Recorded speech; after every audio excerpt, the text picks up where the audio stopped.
నేను ఒకటే చెప్పాను, తప్పకుండా మనసుంటే సాధ్యం, మన ఆడబిడ్డలకు ఇవ్వాలి, ఇచ్చి తీరతానని ఆ రోజు చెప్పాను, మాట నిలబెట్టుకున్నామని మరొక్కసారి విజ్ఞప్తి చేస్తున్నా.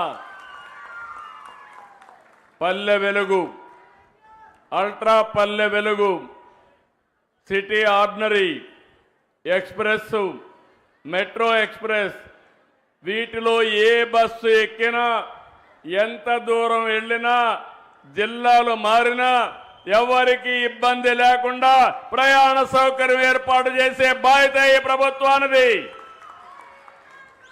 11,449 బస్సుల్లో 8,458 బస్సులు మీకోసం, స్త్రీశక్తి కోసం కేటాయించాం. ప్రతి తల్లి అత్తింటిలోని తన కూతుర్ని ఉచిత బస్సులో వెళ్లి చూసి తిరిగి రావచ్చు, పైసా ఖర్చు లేదు. ప్రతి కోడలు అత్తతో కలిసి ఉచిత బస్సులో మార్కెట్కి పోయి సరుకులు కొనుక్కొని ఇంటికి పోయే పరిస్థితి వస్తుంది.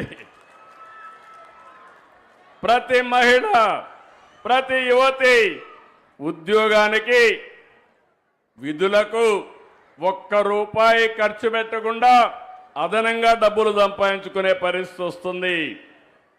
వృద్ధుల హాయిగా దేవాలయాలు, శ్రీకాకుళం నుంచి మంత్రాలయం వరకు, శ్రీశైలం వరకు ఉచితంగా ప్రయాణ సౌకర్యాలు ఏర్పాటు చేసుకోవచ్చు.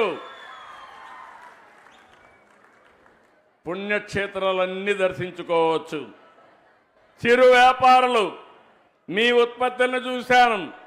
కొంతమంది నాకు చెప్పారు, మేము చేపలు అమ్ముకుంటున్నాం, విజయవాడ నుంచి కొన్ని వస్తువులు తీసుకుపోయి అమ్ముతున్నాం, ఈరోజు మాకైతే రోజుకు ₹100 బస్ ఛార్జీలు అవుతాయి, అది మిగులుతుందని వాళ్ళు చెప్పినప్పుడు చాలా సంతోషం కలిగింది. నరేగా పనులకు వెళ్ళేవాళ్ళు, కూలీ పనులకు వెళ్ళేవాళ్ళు ఆర్టీసీ బస్సుల్లో వెళ్ళి మీరు పనిచేసి మళ్ళీ ఇంటికి పోయే పరిస్థితి వస్తుంది. నేను ఎన్నోసార్లు చెప్పాను, అనేక కార్యక్రమాలు తీసుకొచ్చాం. ఈరోజు ఈ కార్యక్రమం ద్వారా 2,62,00,000 మంది మహిళలకి లబ్ధి చేకూరే ఏకైక కార్యక్రమం ఈ యొక్క స్త్రీశక్తి అని చెప్పి కూడా నేను మీకు తెలియజేస్తున్నా. దీనికి డబ్బులు అవుతాయి, పర్వాలేదు, మీ ఆశీస్సులు ఉన్నాయి. మీ ఆశీస్సులున్నంత వరకు కొండనైనా బద్దలు చేసే శక్తి ఎన్డీఏ ప్రభుత్వానికి ఉంది.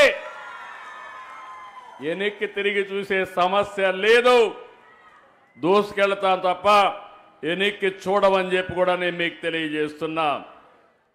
ఈరోజు కొన్ని చూస్తే బస్సులు మేము గుర్తింపు కోసం ఎంతమంది వచ్చారో లెక్కేసుకోవడం కోసం బోర్డింగ్ పాయింట్ నుంచి గమ్యం వరకు ఎంత దూరం వెళ్తారో 0 టికెట్ కింద దీన్ని అందరికీ ఇష్యూ చేస్తున్నారు.